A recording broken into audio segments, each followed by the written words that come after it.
Hi, everybody. I'm so excited. This has been several years in the making. This is Brian Humphrey. He's a hero of mine. He's partly responsible for encouraging me to keep Invisible People going. I will actually show the original tweet. I was about, let's say, 19 months extended unemployment.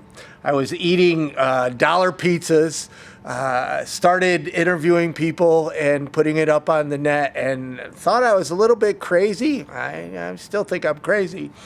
But here was this tweet from Los Angeles Fire Department saying, you humble us till our eyes leak. And, oh my gosh, Los Angeles Fire Department is telling me. So I kept going. And then I speak about Brian and Los Angeles Fire Department. And at conferences, I show that tweet, and he engages. And I think I was here in July, and I landed at LAX, and you're like, welcome home. It's just, oh my gosh. So I just did a tour. Now, what is your title here? I'm a firefighter specialist. My job is public service officer, kind of like a PIO or public information officer, except at a fixed base in this facility. I used to go out to the field, talk to reporters at the scene of emergencies. Now I'm here at our facility. This is our Metropolitan Fire Communication Center, and here we have our EPI, or Emergency Public Information Center, where we handle all of our social and traditional media. And you've been doing it for a little bit? A little while. 31 years on this department, and getting close to retirement, but I have things I still have to do. So I got to tell you, and I say this when I'm speaking, is that you got to go look at LA Fire Department's Flickr. You've got to look at their social media. They're the best. You're the best. Oh, well, we get a lot of great contributors. We can't take all the credit for it. People allow us to aggregate their information and then offer perspective. We're the grout between the tiles, and that's really what we are. The tiles are this great city, and being able to showcase it to the people that live here.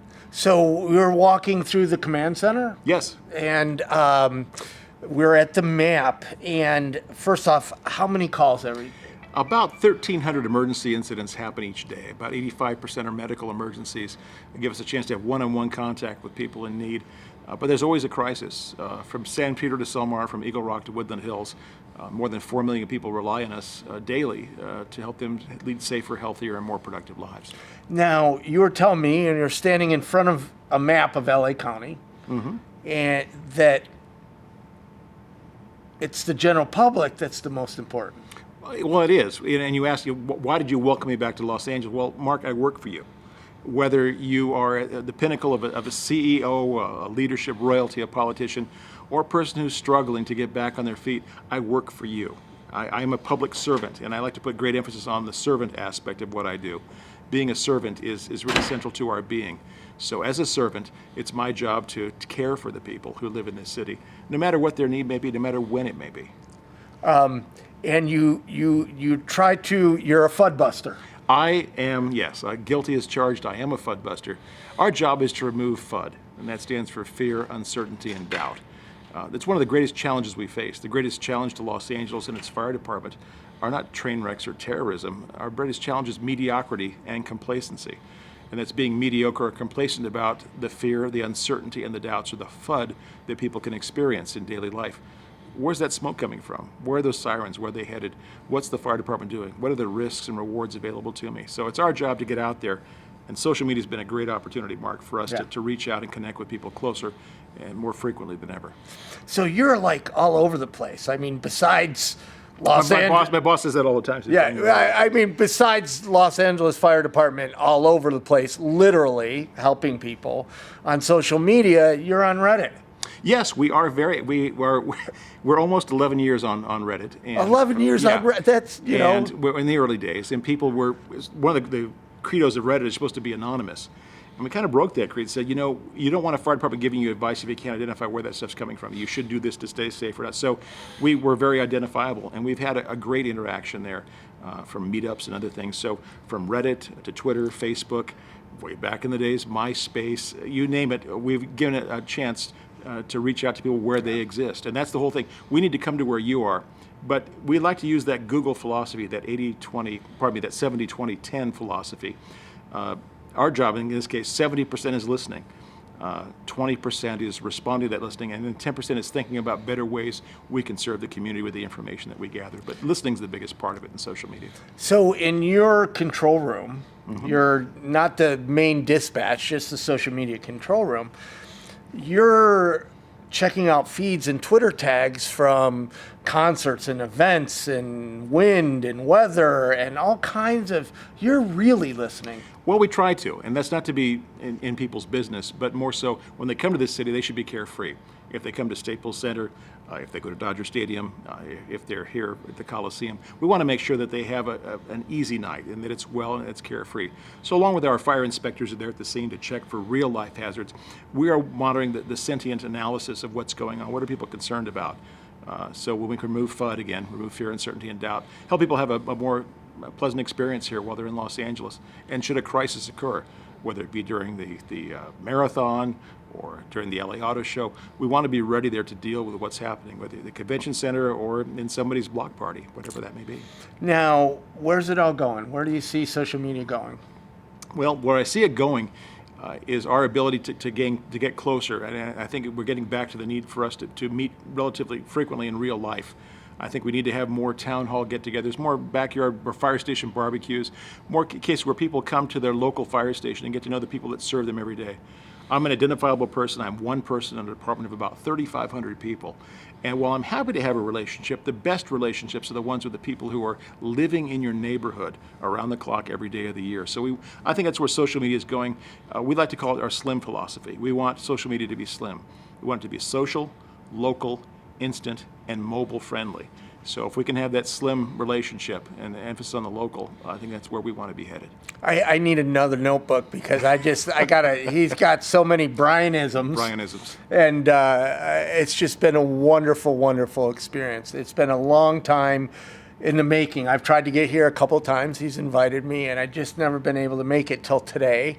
And I had a little bit of a preconceived notion, but I got to tell you, I'm walking away totally blown away and impressed after walking through the command center and seeing,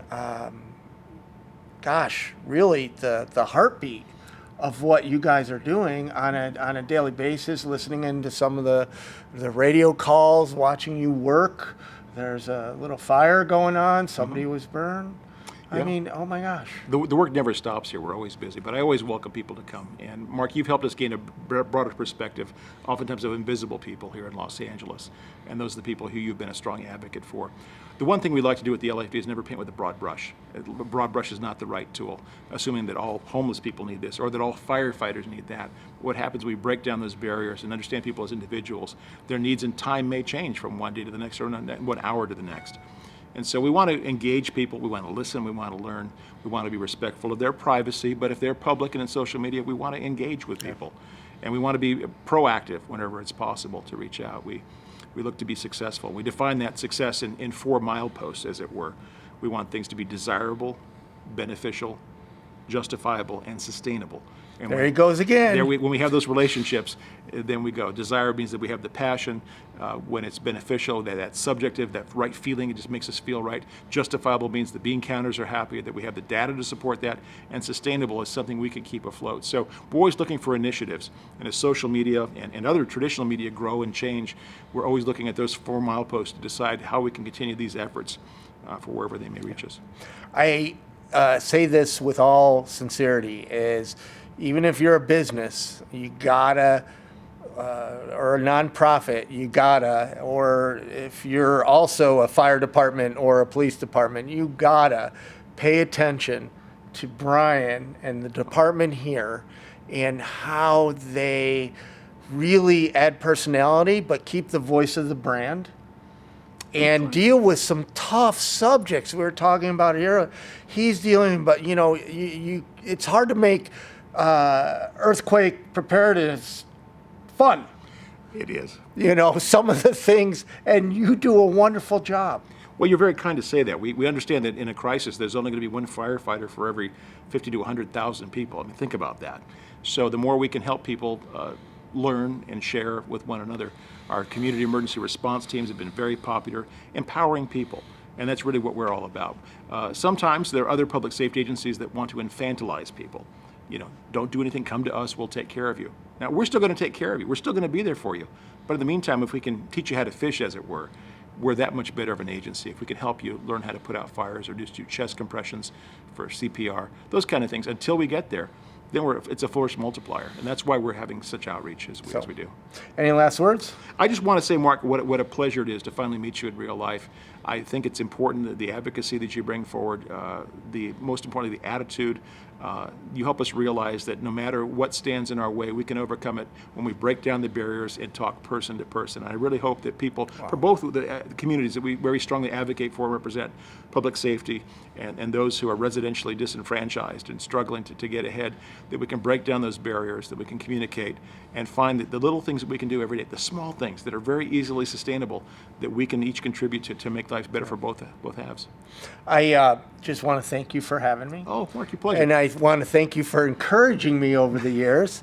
And I sincere, you know, when I started, you know, here's the fire department. You know, these guys aren't just getting cats out of trees.